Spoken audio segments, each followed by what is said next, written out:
Assalamualaikum warahmatullahi wabarakatuh.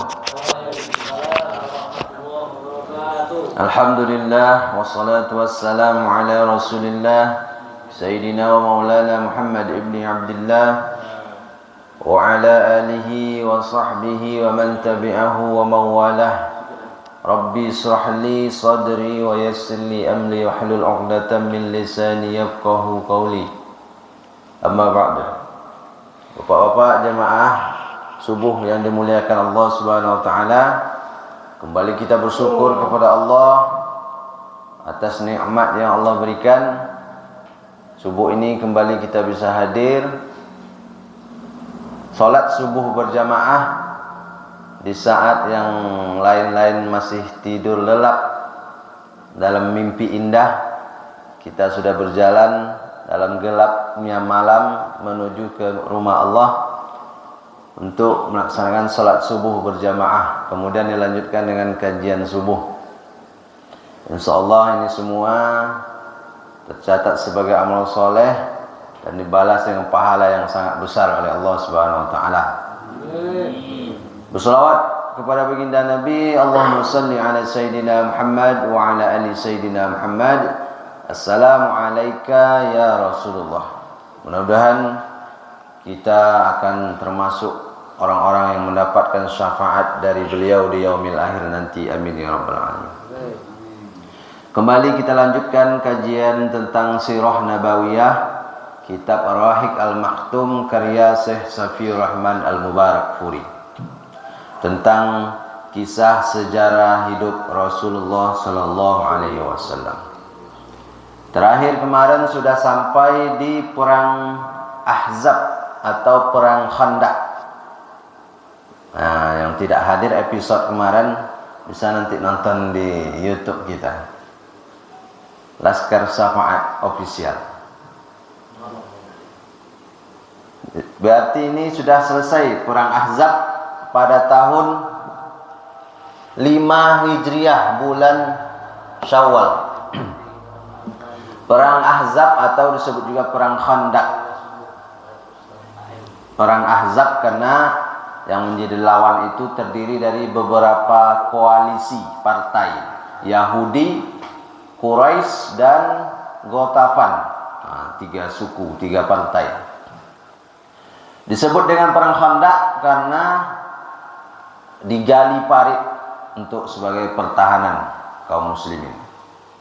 Hasil peperangan itu korbannya tak banyak, 6 orang dari kaum muslimin, 10 orang dari musyrik yang meninggal dunia. Cuma itu merupakan perang urat saraf, perang mental, perang siasat, dan hasilnya kekalahan untuk orang-orang musyrik karena mereka tak berhasil menyerang kota Madinah.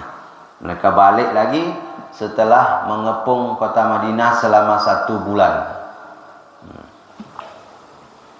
Dikirim oleh Allah angin topan sehingga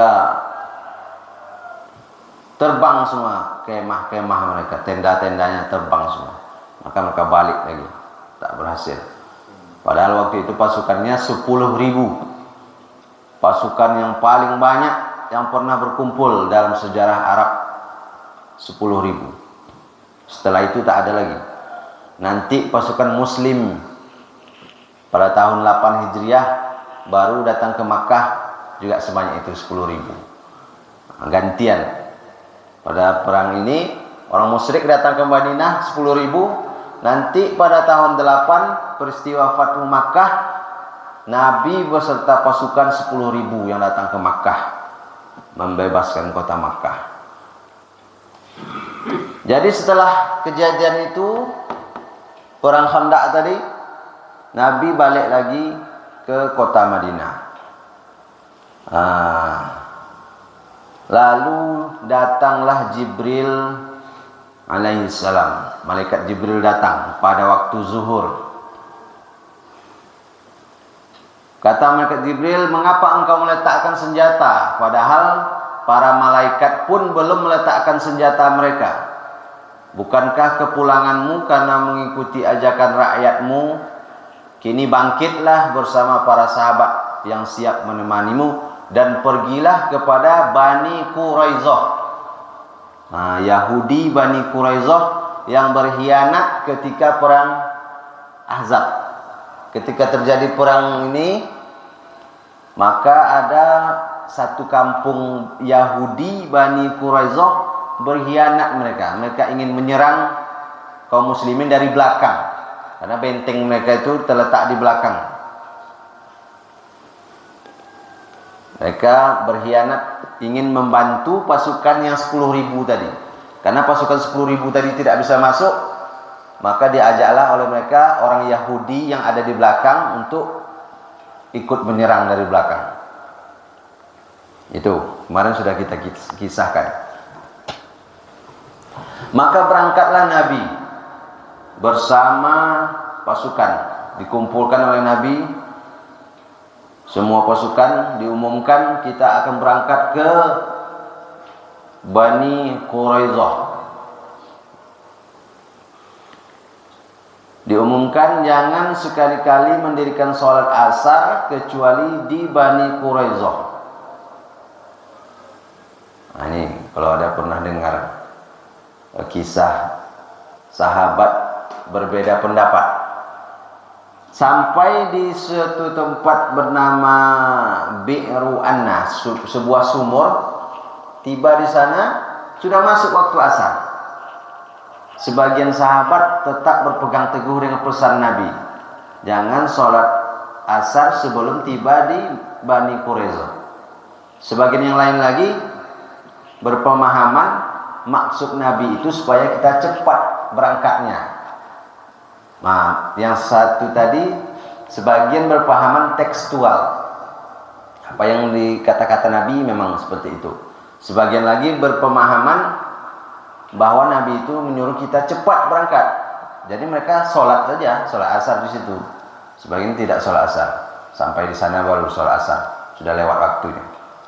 Nah, jadi para sahabat pun dulu terjadi perbedaan pendapat, ikhtilaf.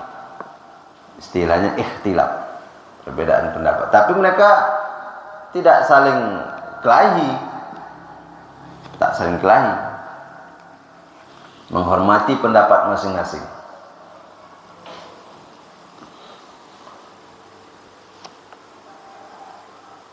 Pasukan ini berjumlah 3.000 orang, sama berarti ketika pasukan perang Ahzab, perang Khandaq tadi.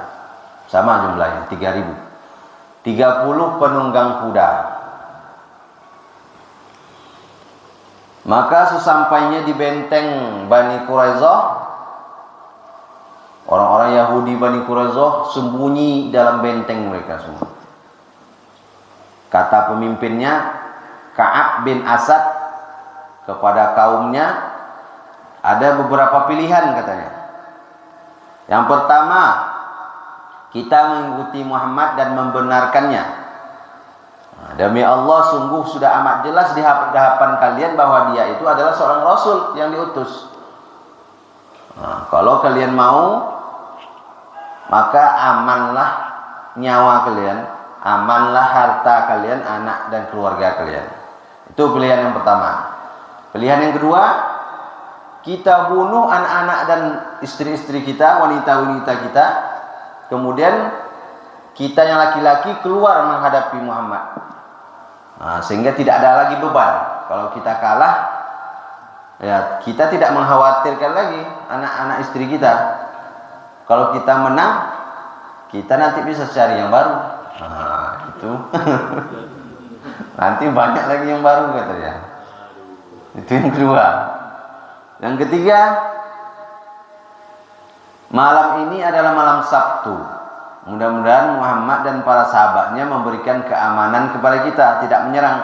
Lalu turun kita diam-diam sehingga kita dapat kesempatan, lalu kita serang mereka secara tiba-tiba. Nah, itu 3 pilihan dikasih oleh pemimpin mereka, Ka'ab bin Asad. Tapi tak ada satupun yang diterima oleh kaumnya. Tak mau satupun. Marahlah dia, pemimpin ini, ketua ini. Nah, jadi apa lagi mau kalian gitu? Tidak jelas. Lalu dikirim mereka utusan kepada Nabi supaya mengutus Abu Lubabah. Abu Lubabah ini sudah masuk Islam, ada bersama Nabi, supaya dia diutus ke benteng mereka, datang ke sana. Abu Lubabah ini dulu kawan sama mereka, sama orang Yahudi, temannya. Maka diutuslah oleh Nabi Abu Lubabah untuk datang ke benteng itu. Begitu dia datang, orang-orang Yahudi ini senangnya mengelu-elukan. Dia langsung dikerumuninya. Anak-anak, wanita menangis di depannya. Kata mereka, "Wahai Abu Lubabah, apakah kami harus tunduk kepada keputusan Muhammad?" Mereka ingin meminta saran, minta pendapat. Gimana kira-kira? Masih ada tidak peluang untuk selamat? Masih ada tidak peluang untuk bisa damai itu gimana? Oleh Abu Lubabah ini, tidak bisa lagi, kata dia. Cuma satu hukuman untuk kalian, katanya. Dia mengisyaratkan kayak ini. Tapi setelah itu Abu Lubabah ini merasa nyesal dia. Dia merasa setelah mendahului Rasulullah, setelah dia ucapkan seperti itu, menyesal dia tidak balik lagi ke pasukan Nabi, malah dia langsung ke kota Madinah. Langsung dia menuju kota Madinah, ke Masjid Nabawi, karena dia menyesal itu, merasa bersalah, diikatkannya badannya ke tiang masjid. Karena dia merasa bersalah, dia tidak mau melepaskan diri sampai Nabi yang melepaskannya, membebaskan ikatannya. Padahal pasukan muslim lagi nunggu-nunggu kedatangan dia ini. Nabi nggak tahu kalau dia langsung ke Masjid Nabawi. Setelah beberapa lama baru dapat kabar bahwa Lubabah ini langsung ke Masjid Nabawi. Abu Lubabah. Maka diputuskanlah untuk mengepung Bani Quraisyah tadi. Diputuskan untuk mengepungnya. Dan ketika mendengar kejadian Abu Lubabah tadi, Nabi bersabda, karena baru sekedar ucapan, andaikan ia menemuiku, niscaya aku akan mintakan ampun kepada Allah untuknya. Namun jika dia telah menetapkan ucapannya, maka aku tidak bisa membantu apa-apa hingga ia bertaubat kepada Allah. Namun biarlah, kata Nabi, dia tetap terikat. Sampai 6 hari dia terikat di tiang Masjid Nabawi. Waktu sholat masuk, dilepaskan sama yang lain. Sholat dia habis itu diikat lagi di tiang batang kurma itu. Jadi terjadi, dikepunglah benteng Bani Quraisyah. Maka seperti yang sudah-sudah, pengepungan Yahudi ini disusupkan oleh Allah rasa takut dalam hati orang-orang Yahudi. Padahal mereka kalau mau bertahan, bisa mereka bertahan.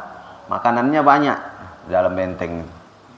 Tapi karena Allah Subhanahu wa taala menyusupkan rasa takut dalam hati mereka, sehingga mereka akhirnya menyerah. Dibuka pintu benteng dan Nabi menyuruh mereka keluar sebagai tawanan. Dibelenggu, dirantai kakinya, yang laki-laki. Yang perempuan, yang anak dipisahkan, yang laki-laki yang dewasa digiring, dirantai kaki. Diawasi oleh Muhammad bin Maslamah. Lalu orang-orang dari suku Aus, orang-orang Madinah ini, dulu mereka berkawan dengan Yahudi Quraisyah ini, bersekutu. Kalau ada perang, orang Yahudi Quraisyah sama suku Aus melawan suku Khazraj. Di situ kan ada 2 suku. Jadi yang satu ini berkawan dengan Quraisyah. Kata orang Aus ini, "Ya Rasulullah, dulu engkau telah membuat keputusan terhadap Bani Qainuqa seperti yang engkau ketahui. Masih ingat Bani Qainuqa, Yahudi Qainuqa? Mereka disuruh pergi, tapi harta semua tinggal. Boleh hidup, tapi harta semua tinggal. Mereka boleh pergi. Kini giliran orang-orang Bani Quraidah yang menunggu keputusanmu. Mereka ini adalah sekutu kami dulu, sahabat karib kami. Maka berbuat baiklah terhadap mereka. Maksud orang-orang ini minta supaya Yahudi ini selamat, tidak dibunuh. Lalu kata Nabi, apa kalian ridho kalau salah seorang dari kalian yang membuat keputusannya? Kalau salah seorang dari kalian yang membuat keputusannya, apa kalian setuju atau tidak, kata Nabi. Jadi bukan Nabi yang membuat keputusan. Tentu, kata mereka. Maka dipilihlah oleh Nabi Sa'ad bin Mu'az. Sa'ad bin Mu'az ini masih satu suku, suku Aus. Satu suku dengan yang meminta keringanan tadi, orang Madinah. Sa'ad bin Mu'az yang terkena panah tangannya itu, yang berdarah itu, kena urus sarafnya. Waktu itu dia masih sakit setelah perang Ahzab itu, setelah perang Khandaq itu dia masih sakit dan tidak ikut ke sana. Lalu nyusullah dia, dibawa oleh sahabat yang lain. Sampai di sana, kata mereka, wahai Sa'ad, berbuat baiklah kepada saudara-saudaramu. Karena Rasulullah telah mengangkat dirimu sebagai orang yang akan memutuskan perkara ini. Berikanlah keputusan yang bijaksana terhadap mereka, kata mereka. Lalu kata dia, apakah keputusanku berlaku bagi mereka? Iya, jawab para sahabat. Juga kaum muslimin yang ada di sini? Iya. Lihat dia ke Nabi untuk memastikan, meminta izin. Iya, kata Nabi. Juga berlaku bagi diriku, kata Nabi. Jadi apapun keputusan saat ini nanti dilakukan oleh Nabi. Maka kata dia, aku memutuskan hukuman bagi mereka Yahudi ini, laki-laki dewasanya dibunuh, para wanitanya dijadikan tawanan, dan harta benda mereka dibagikan sesuai bagiannya. Itulah keputusan Sa'ad bin Mu'az. Kata Nabi, engkau telah membuat keputusan terhadap mereka sesuai keputusan Allah dari langit ketujuh. Sesuai keputusanmu, kata Nabi, dengan apa yang Allah inginkan. Maka diputuskanlah dieksekusi semua Yahudi laki-laki yang dewasa. Keputusan ini memang sudah betul dan adil. Kenapa dia beda dengan Qainuqa dan Nadir? Yahudi Qainuqa, Yahudi Nadir, mereka boleh dibiarkan pergi, tapi semua harta senjata tinggal. Beda kejadiannya. Quraidah ini mereka berkhianat ketika terjadi perang. Ketika saat yang genting, kaum muslimin sedang menghadapi pasukan, mereka berkhianat ketika terjadi perang. Kalau yang Qainuqa dan Nadir, mereka berkhianat ketika waktu biasa, tidak waktu peperangan. Makanya hukuman bagi mereka hukuman mati, hukuman yang pantas untuk pengkhianat. Begitu diperiksa kampung itu, jumpalah 1.500 pedang, 2.000 tombak, dan 300 baju besi, dan 500 perisai. Mereka memang sudah siap untuk menyerang dari belakang. Sudah siap mereka. Buktinya ditemukan senjata. Maka Nabi memerintahkan untuk digali lubang untuk kuburan mereka. Gali lubang yang besar, lalu mereka digiring ke sana berkelompok-kelompok. Dipancung kepalanya. 700 orang. 700 orang Yahudi Quraidah. Jadi begitu digiring itu, kata mereka yang masih menunggu giliran, menurutmu apa yang akan diperbuat Muhammad kepada kita? Kata dia ke pemimpinnya, Ka'ab bin Asad. Apa kalian tidak menggunakan otak kalian, katanya? Bukankah kalian telah melihat sendiri kawan-kawan kita yang pergi itu tak ada yang balik satupun? Maka dia sudah memutuskan hukuman mati untuk kita.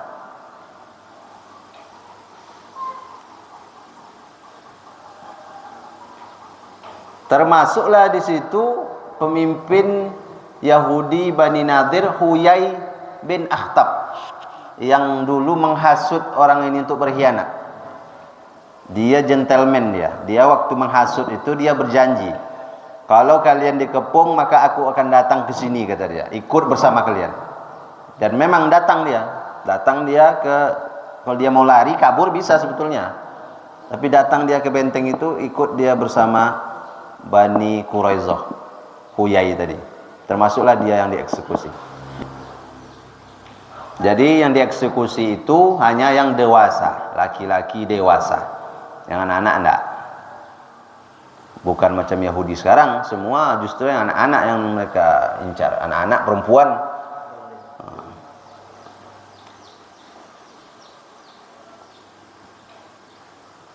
Dan yang masuk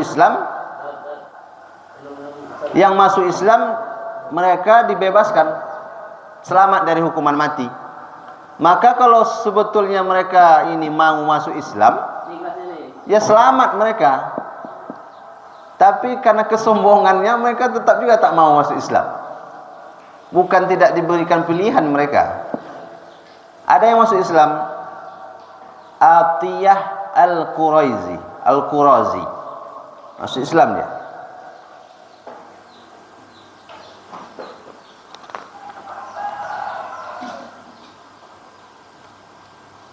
Ada juga anak dari Zubair bin Bata, namanya Abdurrahman bin Zubair. Nah, ini sahabat Nabi, sahabat yang cukup terkenal nanti, Abdurrahman bin Zubair masuk Islam. Ada juga satu dari wanita itu yang dinikahi Nabi, Raihanah binti Amru. Dan harta rampasan perang dibagi 1/5 untuk Nabi, 20%, 60% untuk pasukan berkuda, 20% lagi untuk pasukan jalan kaki. 20, 20, 60, pas 100%. Dan Sa'ad bin Mu'az tadi yang terluka itu setelah selesai permasalahan Quraizah ini, Sa'ad bin Mu'az meninggal dunia sebagai syuhada. Sa'ad bin Mu'az, darah itu terus keluar mengalir karena memang yang kena lengan ini urat apa namanya? Nadi apa? Orang kalau diimpuskan di sini kan? Yang kena itu uratnya di sini. Urat apa namanya, Dok? Di lengan ya, tidak mau berhenti darahnya dia. Pena, arteri. Sampai darah itu keluar di kemah dia sampai ke kemah sebelah, tenda sebelah, mengalir darah banyak. Maka dia wafat, meninggal dunia setelah selesai urusan Bani Quraizah. Dan yang dieksekusi tadi ada satu wanita dieksekusi juga, karena dia sudah membunuh salah seorang pasukan Muslim, dilemparnya pakai batu gilingan, mati pasukan Muslim ini satu orang. Maka dia juga dibunuh, dikisos.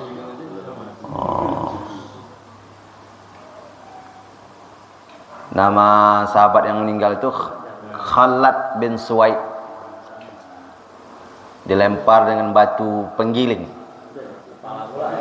Makanya waktu niat untuk membunuh Nabi itu ya kayak itu, dilempar dengan batu dari atas. Orang itu kan bentengnya tinggi.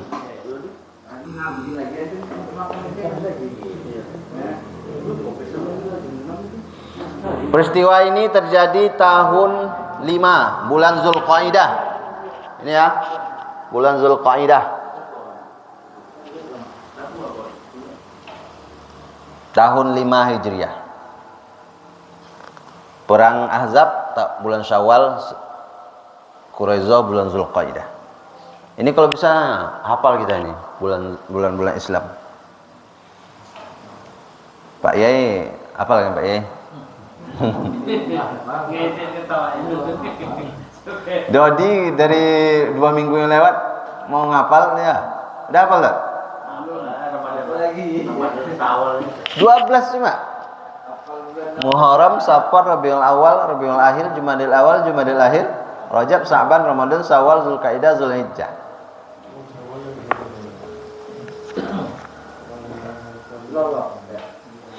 Lalu setelah peristiwa Quraisyah ada beberapa pasukan yang dikirim oleh Nabi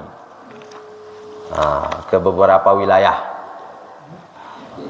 Yang pertama dipimpin oleh Muhammad bin Maslamah, pergi ke daerah perkampungan Bani Bakir bin Kilab. 30 tentara penunggang kuda. Dari Madinah jaraknya 7 hari perjalanan. Pergi ke sana bersama 30 pasukan berkuda. Dapat ditangkap di sana satu orang pemimpin mereka bernama Sumamah. Sumamah ditangkap dia, diikatkan di tiang masjid. Tiang masjid tempat ngikat apa? Tempat ngikat sendera selama 3 hari. Habis itu masuk Islam dia. Jadi Sumamah ini dia berasal dari wilayah Yamamah. Yamamah ini tempat memasok bahan makanan ke Makkah. Jadi sejak dia masuk Islam tidak dikasihnya lagi pasokan biji-bijian ke Makkah. Sampai kelaparan orang-orang Makkah.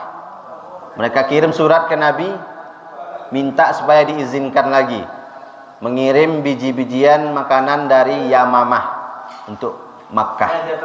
Nabi kasihan dan memberikan izin. Lalu yang kedua dikirim lagi oleh Nabi pasukan ke Raji, tempat 10 orang sahabat dibantai. Masih ingat kisah 10 sahabat yang dibantai? Diminta sahabat ini untuk mengajarkan berdakwah, rupanya sampai di tengah jalan mereka dibunuh. 10 sahabat waktu itu yang gugur. Maka Nabi mengirim pasukan ke kampung itu untuk membalas perbuatan mereka. Berangkatlah 200 sahabat. Ini terjadi Jumadil Awal 6 Hijriah. Nih. Jumadil Awal tahun 6 nih. Sini. Bani Lahyan.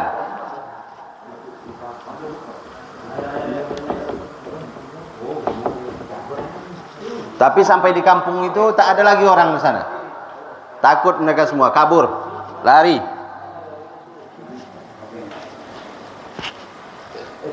Oh, dan Nabi ikut nih di dalam. Ikut Nabi bersama mereka, 200 pasukan tadi. Menetap di sana selama 2 hari. Tak ada dapat satu pun tawanan, tapi dapat harta rampasan perang.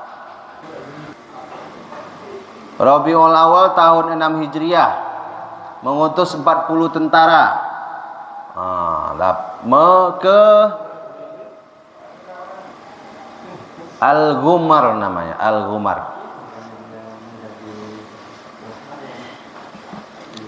Lalu diutus lagi Rabiul Awal, masih bulan yang sama, 10 orang. Ini diutus 10 orang dipimpin oleh Muhammad bin Maslamah. Sampai mereka di kampung itu tak ada nampak orang satupun. Lalu mereka tidur di situ istirahat. Begitu mereka tidur, muncul 100 orang. Sembunyi rupanya 100 orang ini dan membunuh pasukan muslim. Gugur semua kecuali satu yang selamat cuma. Anak dari Muhammad bin Maslamah. Yang lain gugur semua. Lalu pada Rabiul Akhir tahun 6 Hijriah 40 tentara dipimpin oleh Abu Ubaidah, jalan kaki ke Bani Sa'labah. Bani Sa'labah, Rabiul Akhir tahun 6. Pokok tahun 6 ini peristiwanya diutus pasukan-pasukan ke berbagai tempat. Lalu Jumadil Awal diutus lagi 170 pasukan kuda dipimpin oleh Zaid bin Haris untuk mencegat kapilah dagang, dan berhasil.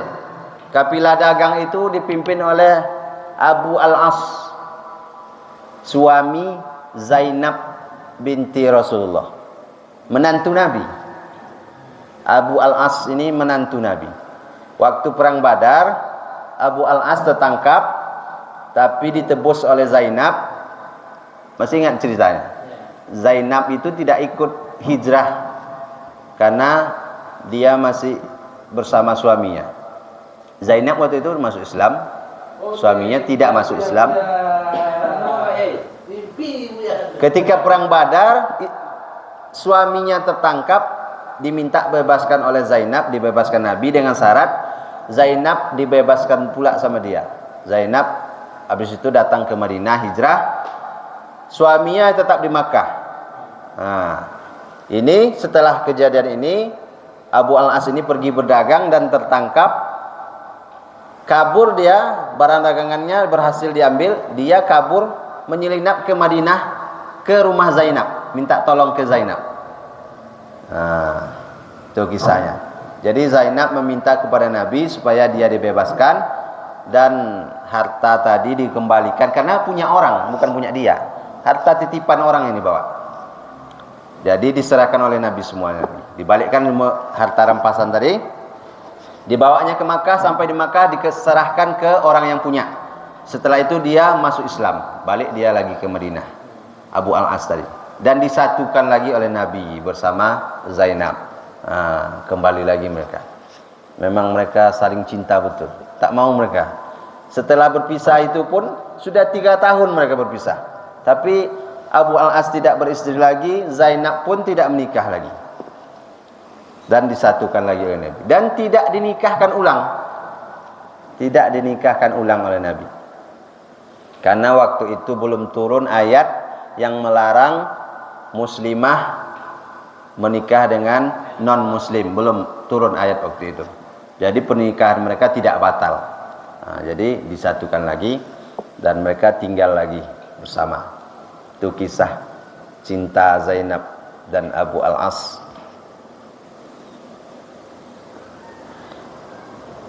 Lalu dikirim lagi pasukan Jumadil Akhir tahun 6 Hijriah.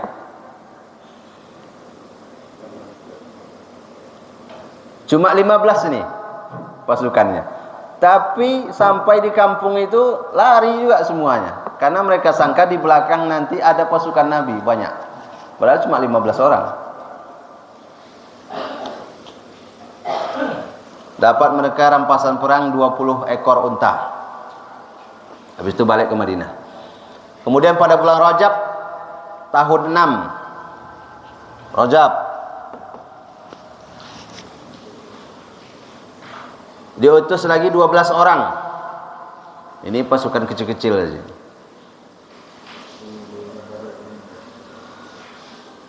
Ke Wadil Qura, tapi yang 12 orang ini diserang oleh penduduk Wadil Qura itu.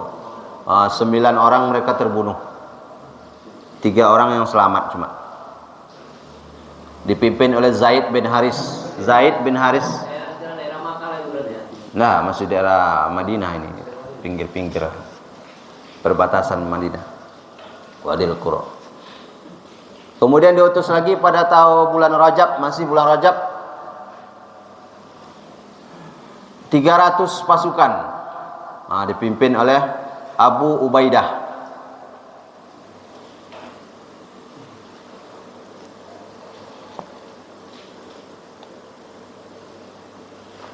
Untuk mengintai kabilah dagang.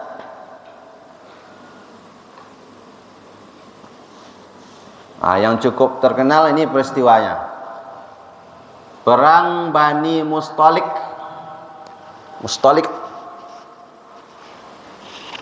Bulan Sya'ban. Nih, tahun 5. Mustalik.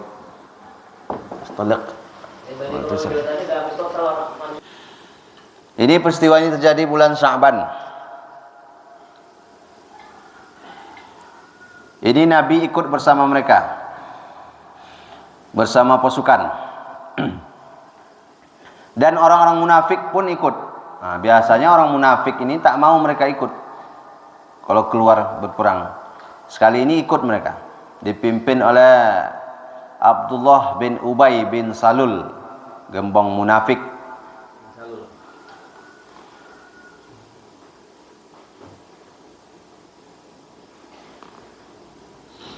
Sampai di sana ada yang mengatakan terjadi peperangan, ada yang cuma terjadi saling memanah saja. Ada dua pendapat ini. Setelah pasukan muslim menang, ini bersiap-siap pulang nih. Inilah terjadi ulah dari orang-orang munafik. Abdullah bin Ubay bin Salul ini, dia menyebarkan berita-berita bohong ini pada peristiwa ini. Ketika pulang itu mereka singgah di sebuah sumur. Terjadi situ agak pertengkaran. Mereka berebut mengambil air di sumur itu antara Muhajirin dan Ansor. Dua orang dari Muhajirin dan Ansor. Hampir pula saling bunuh, kelahi mereka. Tapi Nabi tahu, kemudian menghentikannya. Dan marah Nabi waktu itu.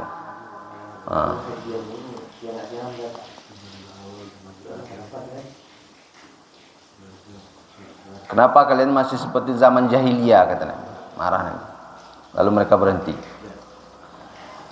Karena peristiwa itu disebarkanlah oleh Abdullah bin Ubay bin Salul ini kabar bahwa kita ini orang-orang Madinah ini sudah ditindas oleh orang-orang Muhajirin yang dari Makkah. Kenapa kalian biarkan mereka berkuasa di tanah kita? Itu disebarkannya ke pasukan-pasukan itu. Jadi Abdullah bin Ubay bin Salul ini dia setiap Jumat dia datang. Sebelum Nabi naik mimbar itu, dia tegak dulu. Katanya, ini dia Rasulullah, dia berada di tengah-tengah kalian. Dengannya Allah SWT muliakan kalian dan mengagungkan kalian. Untuk itu bantulah beliau dan berikan sokongan untuk beliau. Dengarkanlah apa yang disampaikan, lalu taatilah. Dipuji-pujinya. Walaupun sudah kejadian perang Uhud, masih ingat perang Uhud, mereka balik subuh sebelum perang Uhud, balik mereka. Setelah itu hari Jumatnya masih berani dia mau tegak macam ini.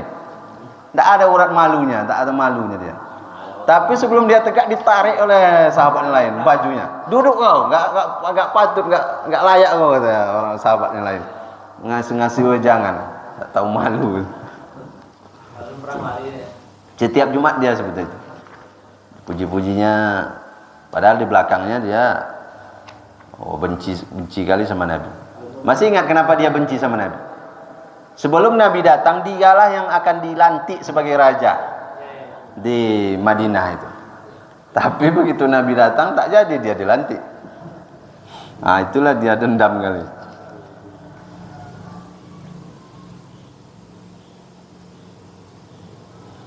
Maka dia tadi tuh kerjanya, sebarkannya. Waktu kejadian Bani Nadir, Yahudi Bani Nadir kan dia juga yang menghasut. Tapi dia masih hidup juga sampai sekarang, belum mati-mati dia. Jadi apa yang dia sampaikan tadi ini, hasutan dia ini tadi, disampaikan oleh ada yang mendengarnya. Disampaikan oleh Zaid bin Arqam, disampaikan ke pamannya. Oleh paman Zaid ini disampaikan lagi ke Nabi. Tapi Nabi masih bersabar juga, masih diam juga Nabi. belum bertindak mengeksekusi dia. Karena kalau dia ini dibunuh, orang-orang akan simpati sama dia. Karena dia asli orang Madinah. Masih banyak juga kawan-kawannya yang pro sama dia, masih banyak. Bahaya juga kalau dia dibunuh, dieksekusi. Tapi setelah dia tahu kalau ada yang menyampaikan ke Nabi, cepat-cepat dia datang ke Nabi. Oh, kata dia, tidak ada, aku tidak pernah mengatakan seperti itu ya Rasulullah. Namanya orang munafik, gitulah orang munafik. Depan berkata lain, belakang berkata lain. Ada lagi satu kejadian. Jadi ketika pulang itu, mereka ini kan berkelompok-kelompok ini. Waktu itu Ummul Mukminin Aisyah radhiyallahu anha, istrinya Nabi, ikut. Jadi Nabi ini kalau pergi berperang, diundi siapa istri yang ikut bersama Nabi, satu orang. Pas waktu ini Aisyah yang dapat undian. Jadi Aisyah ikut. Ketika perjalanan pulang itu, mereka berhenti istirahat. Aisyah keluar dari tendanya, tandunya, untuk buang hajat. Begitu dia ingin balik, hilang kalungnya, kalung Aisyah. Habis itu pergi dia lagi mencari-cari kalung itu. Agak lama mencari kalung itu. Kemudian ketika balik ke tempat, sudah pergi rombongan. Jadi yang mengangkat tandu ini dikiranya Aisyah sudah ada di dalam. Karena waktu itu Aisyah ini masih kecil.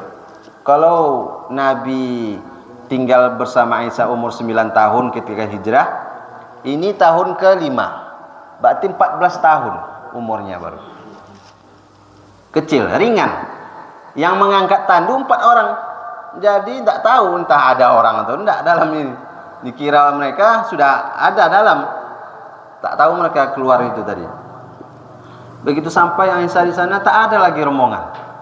Sedihlah Aisyah. Duduk di tepi jalan dan tertidur pula di situ. Atas kuasa Allah yang berkehendak. Kemudian tak lama datang salah seorang sahabat yang juga tertinggal dari rombongan. Namanya Safwan bin Al-Mu'attal. Nampak dia naik onta ini, Safwan ini. Inna lillahi wa inna ilaihi raji'un. Istri Rasulullah katanya. Nampak dia turun, dia dipersilakan Aisyah naik ke onta, dia tuntun. Sampailah berjumpa dengan rombongan. Inilah, begitu jumpa dengan rombongan ini, nampaklah sama orang, mereka datang berdua. Situlah terjadi rasa kerusuk. Gosip. Disitulah masuk lagi Abdullah bin Ubay bin Salul. Disebarkannya lagi fitnah bahwa Aisyah selingkuh, berzinah dengan Safwan tadi. Kabarkan ke semua orang, diceritakan. Dan Abdullah bin Ubay bin Salul ini ada CS-nya ini, bukan satu orang dia. Banyak CS-nya, kaki tangannya untuk menyebarkan gosip. Sebarkan ke sana sampai. Maka hebohlah semua seisi kota Madinah dengan berita itu. Tapi Aisyah tidak tahu dia kalau dia sudah difitnah, karena dia di rumah aja, tak tahu kabarnya. Rasul tahu, sampai kabar ke Nabi, tapi Nabi diam saja, tidak ada komentar. Waktu itu wahyu pun agak belum turun, agak terputus, agak beberapa lama kejadian itu. Belum ada kabar dari Allah Subhanahu wa taala mengabarkan apa kejadian sebetulnya. Maka Aisyah ini tadi tak tahu dia, cuma dia heran aja, agak lain sikap Nabi. Macam Buya lah, kalau Buya lagi cemburu mungkin agak lain. Agak diam-diam ya kan? Agak merajuk diam-diam.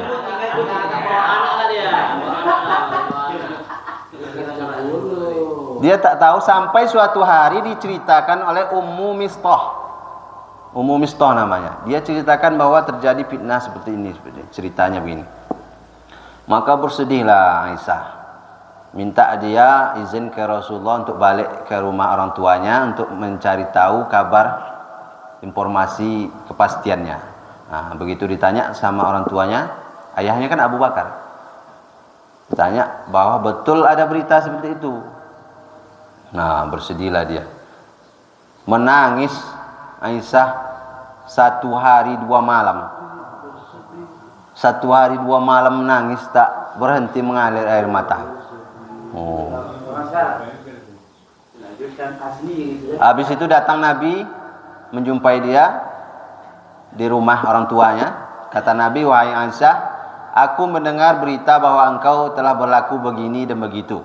Sekiranya dirimu tidak bersalah, maka Allah akan menjelaskan kesucianmu itu.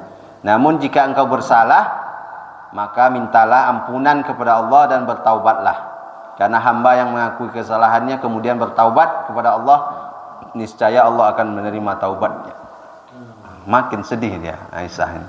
Masuk ke kamar sambil terisak. Aisyah berkata, demi Allah, aku tahu bahwa kalian semua telah mendengar berita itu, sampai-sampai kalian pun termakan oleh berita itu. Kalau aku jawab berita itu dusta, pasti kalian tak percaya.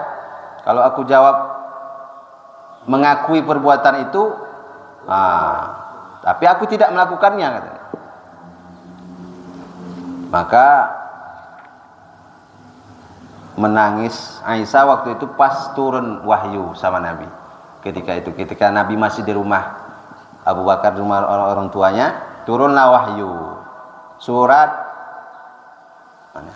Ada pula suratnya. Surah An-Nur. Artinya sesungguhnya orang-orang yang membawa berita bohong itu adalah dari golongan kamu juga. Janganlah kamu mengira bahwa berita bohong itu buruk bagi kamu, bahkan itu baik bagi kamu. Setiap orang dari mereka mendapat balasan dari dosa yang diperbuatnya.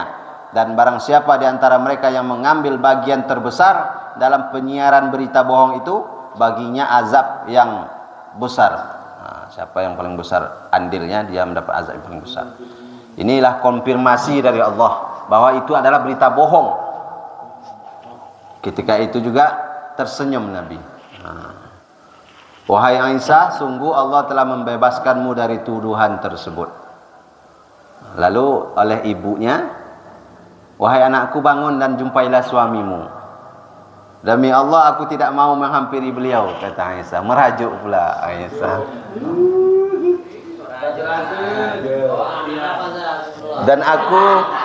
Dan aku tidak memuji selain hanya kepada Allah semata. Itulah kisah fitnah terhadap Aisyah. Kalau ada yang pernah dengar dulu, agak-agak dengar sikit-sikit, inilah kisah sahihnya, kisah lengkapnya. Setelah itu dihukum cambuk orang-orang yang menyiarkan berita ini tadi. Mistah bin Asasah, Hasan bin Sabit, Hamnah binti Jahsy dihukum 80 kali cambuk. Tapi Abdullah bin Ubay tidak dihukum pula. Di sini disebutkan mungkin agar hukuman baginya di akhirat kelak dilipat gandakan. Karena kalau sudah dihukum di dunia, di akhirat bebas, kurang hukumannya. Itulah hukuman cambuk zina itu. Kalau sudah dihukum di dunia dicambuk, di akhirat dah lepas dia. Karena dia sudah dihukum di dunia. Enggak, di akhirat berlaku. Ya kan dia taubat, kalau dia taubat habis itu dihukum itu. Bukan taubat. Dicabut Iya. Lantas dia mati. Ya bebas dia di akhirat karena dia dikasih hukuman. Itulah hukum Islam. Makanya orang berzina kalau dia sudah menikah dirajam sampai mati supaya dia di akhirat selamat. Sekarang ada rajam lagi. Baru nambah. Itulah. Itulah hukum Islam seperti itu. Makanya siapa yang membunuh, kisos bunuh. Supaya dia terbebas di akhirat nanti. Selamat. Itulah hikmahnya. Kenapa Abdullah bin Ubay bin Salul ini tidak dibunuh? Karena kalau dia dibunuh bisa-bisa orang-orang bersimpati sama dia. Banyak nanti terjadi pula perpecahan di kalangan kaum muslimin. Itulah kisah singkat. Ada bernama Zamia. Dan Abdullah bin Ubay bin Salul ini punya anak dia. Anaknya soleh, baik. Anaknya bernama Abdullah juga.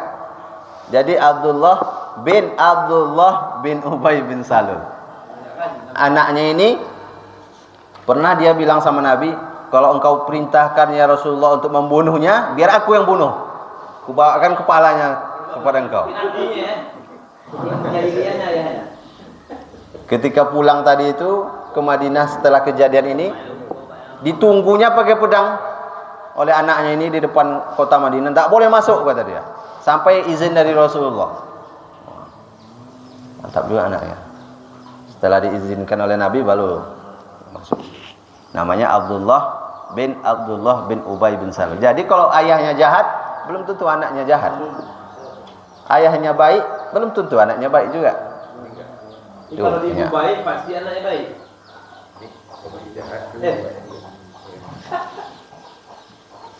Itulah hikmah-hikmah.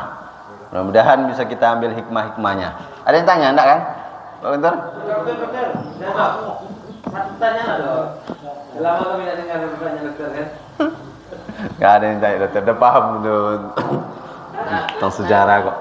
Kan peristiwa yang 5 Hijriah Hijriah tadi, ini peristiwa belum total masuk Islam ke orang apa ya, orang Oh belum, total ini ya. belum lah. Kamu masih apa lagi? Nanti total itu setelah Fathu Makkah. Makanya itu ayat Idza jaa nasrullahi wal fath. Orang-orang akan berbondong-bondong masuk Islam. Nah, semua suku-suku itu mengirim utusannya ke Madinah mengaku Islam. Bukan muhajirin. Semua yang ada tinggal di Arab. Abu Sufyan, Ini belum. Abu Janda. Berarti tadi sudah masuk tahun 6 ya. Nah, nanti tahun 6 ini juga terjadi peristiwa perjanjian Hudaybiyah. 6, 7. Nanti setelah itu Nabi mengirim surat-surat ke raja-raja di sekitar.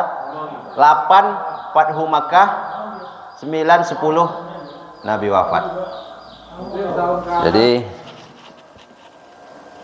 kita mempelajari ini, paling tidak nanti kalau kita ditanya di akhirat, kita pernah seumur hidup kita pernah berusaha mengenal Nabi kita, sejarah Rasulullah SAW. Sebagai bukti kita cinta kepada Nabi. Karena cuma sekedar kata-kata cinta saja tidak cukup. Apa bukti cinta, ya kan? Jangan macam Buya, cuma gombal aja. Jadi kita cinta kepada Nabi, buktinya apa? Kita berusaha mengenal Nabi dengan mengetahui sejarah Nabi. Walaupun tidak nempel semua, tapi kita pernah mendengar kisah-kisah Nabi itu. Pernah nonton filmnya? Nah, pernah nonton filmnya juga. Jadi kita putar film ini. Pokoknya kalau nanti kalau kita ditanya nanti, itulah bisa kita menjawab. Jadi demikian dulu. Kita tutup dengan doa kafaratul majlis. Subhanakallahumma wa bihamdika asyhadu an la ilaha illa anta astaghfiruka wa atubu ilaik. Wabillahi taufiq wal hidayah. Assalamualaikum warahmatullahi wabarakatuh. Salat sunat Isra. Tapi Buya jangan salat sunat Isra. Hei, nonton kan?